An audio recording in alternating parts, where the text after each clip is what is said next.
Telmo Pievani ha appena concluso la sua lezione parlandoci di virus, una parola che sentiamo ripetere drammaticamente in questi mesi. Ecco, la parola virus però ci può essere utile anche per introdurre la lezione del linguista Luca Serianni.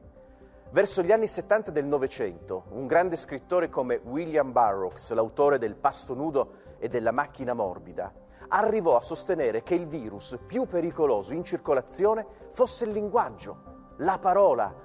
La parola, diceva, è un virus perché si tratta di un organismo senza altra funzione interna che quella di replicare se stesso. La parola entra nella nostra mente, condiziona il nostro pensiero, anzi diventa il nostro pensiero, colonizzandolo come un parassita. Il linguaggio dunque ci utilizza per i suoi fini. L'uomo non parla una lingua, l'uomo è parlato da una lingua, ne è posseduto.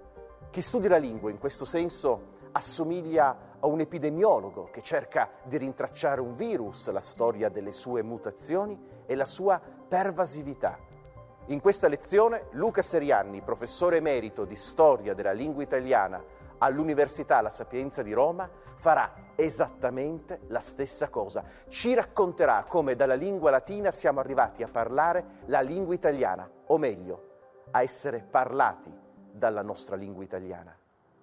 La storia della lingua italiana